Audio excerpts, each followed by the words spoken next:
कीर्तन नामदेवरायांच्या कीर्तनात ज्ञानोबाराय टाळ घेऊन उभा. काय कीर्तन असेल ना.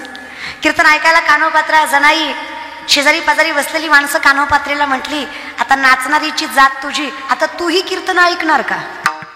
आता तूही कीर्तन भजन करायची, मग आम्ही काय करायचं? लोकांनी द्वेषाने बोलले, मत्सरतेनं बोलले. कान्होपात्रेंना वाईट वाटलं. 16.5 वर्षाचं लेकरू ते. ज्ञानोबारायांच्या चरणावर मस्तक ठेवलं आणि सहज बोलल्या, माऊली, लोक माय म्हणतात तुम्हाला. आईच्या अधिकाराने सांगू का, वाईट वाटतं हो ज्ञानोबा. लोक बोलतात त्याचं नाही, एखाद्या वेळेस बोलणं सहनही केलं असतं, पण माझ्या आणि परमात्म्याच्या नात्याचा द्वेष सांगतात ते. मी त्याची नाही, तो माझा नाही, हे प्रकर्षाने जाणवून देतात मला. मला नाचणारीची पोरगी म्हणतात याचं वाईट वाटत नाही, पण तुला भजन करायचा अधिकार नाही हे म्हटल्यावर जीवाला लागतं हो, जिव्हारी लागतं ज्ञानोबा. मलाही वाटतं, मान्य आहे मला, माझा बाप मला माहीत नाही, मान्य आहे मला, शब्दांना माफ करा, कुळ नीच माझं, खालच्या कुळात जन्माला आले मी, पण खरं सांगा माय आहात ना हो तुम्ही, मग आई म्हणून सांगा, कुळात जन्माला यायचं माझ्या हातात होतं का? कुणाच्या पोटी जन्माला यायचं हा अधिकार माझा होता का? पण नामचिंतन घ्यायचं हे कर्म तरी माझं असू शकतं ना. मग हे विचार ज्या परमात्म्यानं माझ्या डोक्यामध्ये पेरले, ज्या संताच्या संगतीमुळे तुमच्याकडे भजन करायचा आनंद प्राप्त झाला, त्याच ज्ञानोबांनी मला सांगावं, त्या आईनेच मला मार्ग दाखवावा की या लोकांच्या शब्दांना उत्तर तरी कशी द्यावी. वाईट वाटतं ज्ञानोबा. माय आहे म्हणून तुमच्या चरणावर मस्तक ठेवते. विश्वाची आई आहात तुम्ही, विश्व माऊली आहात तुम्ही. तुम्हीच म्हणता जात वीत गोत कुळशिळ मात भजे का त्वरित भावना आयुक्त. भावनेत कुठं कमी पडले तर सांगा मला. शब्द एखादा पाळला नाही तुमचा तर विचारा मला, पण करायच्या आधी नाकारू नका. परमात्म्याकडे पोचायच्या आधीच माझा धिक्कार करू नका. माऊली, तुम्ही तरी हक्काची जागा सांगा, अपेक्षा आहे तुमच्याकडनं असं म्हणतात. जगाने नाकारलं तरी चालेल, पण माय कधी नाकारत नाही. ज्ञानोबा म्हटले, अर्थात अधिकार आहे तुझा परमार्थात. कोण म्हणलं लेक नाहीस तू? लेक आहेस त्या पंढरीच्या मालकाची तू. अधिकार आहे तुझा पंढरपुरात, पण विश्वासानं सांग, काहीही झालं तरी पांडुरंगाला बाप मानायचा नाकारणार नाहीस. वचन काय मागितलं माऊलींनी? काहीही झालं तरी पांडुरंगाला बाप मानायचा नाकारणार नाहीस. जागा तुला मी देतो, अधिकार तुला मी देतो पंढरीच्या मालकाच्या दारात जायचा. उत्तर समाजाला मी देतो तुझ्या प्रश्नांची. तू फक्त शब्द दे, संकट आल्यावर बापाला नाकारणार नाहीस. कान्होपात्रेने शब्द दिलाय, जीव घाण टाकेल पण पंढरी सोडणार, बापाला सोडणार, बाप भेटल्याशिवाय माघारी येणार. शब्द दिला ज्ञानोबारायांना. मस्तक ठेवलं माऊलींच्या चरणावर, पायात बांधली चाळ, हातात घेतला टाळ, बांधला विना आणि पंढरीचा नामघोष करत चिपळ्या वाजवत गाठली पंढरी. पांडुरंगाच्या दरबारात, पांडुरंगाच्या गाभाऱ्यात जाऊन कान्होपात्रा नाचतायत. दिसायला एवढ्या सुंदर होत्या माय. सुकलेल्या कमळाला हात लावला तर कमळ जाग्यावर फुलायचं. बघणाऱ्यानं बघत राहावं एवढं देखणं स्वरूप त्या कान्होपात्रेचं. त्याच दर्शनासाठी बिदरचा राजा, राजगादीवरचा अधिकारी परमात्म्याच्या भेटीसाठी आला होता. पहिलं पंढरपूर कर्नाटकात होतं, महाराष्ट्रात नाही. कानडा राजा पंढरीचा, कानडा हा विठ्ठलू, कर्नाटकू फाळणीनंतर ते महाराष्ट्रात आलंय. बिदरचा राजा दर्शनासाठी आलाय. बेधुंद होऊन नाचणारी गाभाऱ्यातली पोरगी पाहिली आहे. देवाच्या दारातही वासना निर्माण झाली आहे. राजा म्हणला, एवढी देखणी पोरगी कोणाची? लोकांनी सांगितलं वेश्येची. अरे सांग तिला इथे कुठे नसते, दरबारात नाच, राणी बनवून ठेवेल. अहो विचारा तिला येतेस का? येत नाही राजन, धरून आण. सैनिक लावले पाठीशी. कान्होपात्रेला कळावं आता प्रश्न जीवाचा नाही, प्रश्न आबरूचा आहे. परमात्म्याच्या अगोदर स्पर्श कोणाचा होता कामा नये. मी देवाच्या चरणावर मस्तक ठेवल्याशिवाय पंढरी सोडता कामा नये. ज्ञानोबरायांना वचन दिलंय, पण पाळू तरी कसं. 16.5 वर्षाची तरणी बांड पोरगी जर सैनिकाच्या हाती लागली तर जीवाचा आणि आबरूचा दोन्हीचा धोका आहे. नाही केला विचार.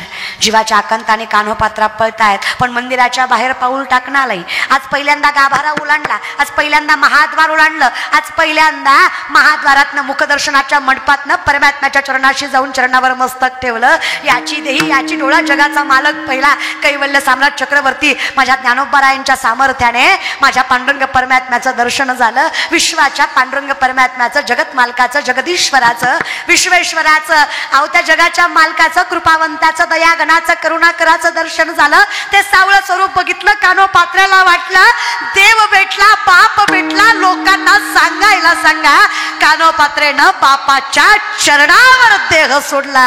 लोकांना सांगा, कान्होपात्रेलाही बाप होता. कान्होपात्रेनं क्षणार्धात माझ्या पांडुरंगाच्या चरणावर देह अर्पण केला. तरी लोक म्हटली मेली ती मेली आणि आमच्या देवाच्या पायावरच मेली. जाता जाता आमच्या विठ्ठलाला अपवित्र करून गेली. मरायचं तर मंदिराच्या बाहेर मरायचं की हिला कोणी अधिकार दिला देवाला स्पर्श करायचा. ज्ञानोबराय सांगतात अधिकार मी दिला तिला परमात्म्याला स्पर्श करायचा. तिथे अनंत ब्राह्मण नावाचे ब्राह्मण होते. ते म्हणले याच तोंडाने विठ्ठल विठ्ठल म्हणता ना, देवाचं नाव घ्यायला भाग्य लागतं, मग देवाच्या चरणावर देह सोडायला किती भाग्य लागत असेल. याला गरज ज्ञानाची नाही, मोठ्या मनाची आहे. एक रात्र थांबा, उद्या बघूयात. रात्रभर अनंता ब्राह्मण त्या सुंदर मृतदेह शेजारी झोपले. मध्यरात्री माझा जगाचा अनंता परमात्मा अनंताच्या स्वप्नात आला आणि सांगतो, अनंता माझ्या लेकीनं माझ्या चरणावर देह सोडलाय. बाप आहे मी तिचा, तिची समाधी माझ्या गाभाऱ्यातच झाली पाहिजे. आज पंढरीच्या गाभाऱ्यात कान्होपात्रीची समाधी आहे. कारण काय? जाणे माऊलीचे कारण काय? धन्य कान्होपात्रा आजी झाली फाक्याची, भेटी झाली ज्ञान देवाची. म्हणूनिया भेटी झाली ज्ञान देवाची, भेटी झाली ज्ञान देवाची. म्हणूनिया भेटी झाली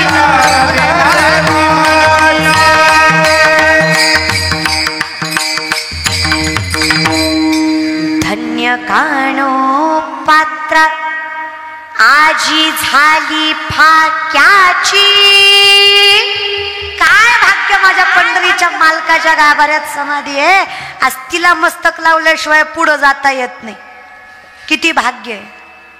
पंढरपूरला गेलायत का? मरायच्या आधी जा, नाही वारीत जमलं तर हाफ तिकिटावर तरी जा, नाही हापवर जमलं तर मोफत हुस तर तरी जा. गेलात कधी पंढरपूरला? रांगेनं दर्शन घेतलंय का? रांगेने ते VIP नाही, रांगेनं. ती VIP पॅटर्न नाही ना, माझा मेहना आमदार आहे म्हण. हो खरं आहे तुझंच बाबा. तर ते असं रांगेनं घेतलं ना माय, तर एका झाडाची फांदी आडवी लागती बघा. त्या फांदीला मस्तक लावल्याशिवाय पुढं जाता येत. ते कान्होपात्रेच्या समाधीवरचा वृक्ष आहे आणि ती फांदी आडवी आहे. नामदेवरायाने सुद्धा प्रश्न उपस्थित केला, देवा बघता आम्ही तुझे. इथं 22 दिवस पायपीट करायची, जीव घाण टाकायचा, उन्हातानाचं पावसाचं यायचं चलत, एवढं सगळं करायचं, मस्तक आधी हिला लावायचं. हे बरोबर? नामदेवराय म्हणजे कटेवरी कर नाही ज्या देवाचे, न घेमिता याचे दर्शन, अशी नामदेवरायाची भक्ती. मग नामदेवरायांना परमात्मा म्हणले, देवा कान्होपात्रेच येते. मग 16.5 वर्षाची पोरगी त्या छटछुट पोरीच्या चरणाला आम्ही का मस्तक लावायचं? तुझ्या चरणावर देह सोडला म्हणून नाही हो ना मा. माझ्या चरणावर देह सोडला म्हणून तिला मस्तक लावायचं नाही. देह सोडला पण संतांचं वचन मोडलं नाही म्हणून तिला मस्तक लावायचं. अधिकार इथे सुद्धा संतांचाच. अधिकार इथे सुद्धा परमात्म्याच्या चरणावर देह सोडला म्हणून मस्तक नाहीये. माऊलींचं वचन मोडलं नाहीये म्हणून मस्तक आहे. मग आमचं वचन आहे वारी न चुकू दे. आमचं वचन आहे ना पंढरीचा वार करी. आमचं वचन आहे वारी चुकता कामा जोपर्यंत जमतंय तोपर्यंत. मी काय म्हणते, नाही पंढरपुरापर्यंत वाट लावाय तरी येत जा. नाही, वाट लावाय नाही, वाट लावायला. वाट लावून ती जमतं आपल्याला भारी महाराज बरं का. वाट लावायला पण यायचं हे की नाही. यायचं पुण्यापर्यंत या, सासवडपर्यंत या, दिवे घाट क्रॉस करा, जेजुरीपर्यंत या, नातेपुते माळशिरस वाखरीपर्यंत, बरं आळंदीपर्यंत या, ते आजोबाच्या वाड्यापर्यंत येत जा. काय नाही, यावर्षी पाऊस झालता, काम लय होती. हा तू लय जागीरदार. अरे 16 कैवल्य साम्राज्य चक्रवर्तीचा कोण आहे तू? हा काम होती म्हणे. काय वाटतं तुम्हाला? काय वाटतं काय? काही माणसं म्हणतात निघालतो कीर्तनाला पण गेलो नाही, त्यांच्यात गेलतो पण बसलो नाही, काय म्हणतात बसलो पण मधनच आलो, काम होती. काही म्हणतात शेवटपर्यंत बसलो पण कळलंच नाही. तुमच्या चुकाच नाही, तुमचं पाय कीर्तनाकडे वळत नाही, तुम्हाला कीर्तन कळत नाही, तुमचं मन कीर्तनात लागत नाही, तुम्हाला भजन आवडत नाही, यात तुमची चूक नाही. माझे माऊली सांगतात तुमचं पाप तुम्हाला परमार्थ करू देत नाही, हे सगळ्यात मोठं सत्य आहे. भाषा माझी आहे का? हा, नामासी विनमुख तो नर पापिया हरिविन दहावया नपावे कोणी. जो माऊलीच्या दारात नरस तिकीट झाला त्याला कुठल्या कॉलेजमध्ये ऍडमिशन आहे होय? अरे सगळ्यात मोठं मन ज्ञानोबारायांचंच आहे ना. विचार करत जा. असं नाही माऊलींचा करा, तुकोबांचा करा. तुमच्या जवळचा कुठला म्हटले तुम्ही? नेवाशाचा आहे ना. हा, कुठला? पालखी कुठनं निघते तुमच्या जवळून? हा, कुठली? अगस्ती महाराजांची. कुठलंही करा हो, काही फरक पडत. कुठल्याही पालखीला वाट लावाय जात जावा, कुठले माऊलींच्यात जावा असं काही. पण गेलं तर बरंच आहे, पण आता नाहीच जमलं तर काय बोलायचं दादा. विनंती या विषयात, तुम्ही पालखीत 3 पावलं चाललात ना. किती? 3. तुम्ही पंढरीच्या वाटेने 3 पावलं चाललात ना. पंढरीचा मालक तुमच्याकडे 47 पावलं चालतो. ही पंढरीच्या वारीची ताकद आहे. तुम्ही जेव्हा आषाढी एकादशीला पालखीत 3 पावलं चालता तेव्हा देव 47 चालतो. विचार करा देव तुम्हाला किती लवकर भेटणार आहे. तुमच्यापेक्षा 47 पटीनं जास्त चालतो ना तो. मग अर्थात म्हणून विनंती आहे जेवढं जमेल तेवढं. चला हो पंढरी जाऊ, चला पंढरी जाऊ, जीवाचा जीवलगा हो, जीवाचा जीवलगा हो, जीवाचा जीवलगा हो. चला हो पंढरी जाऊ,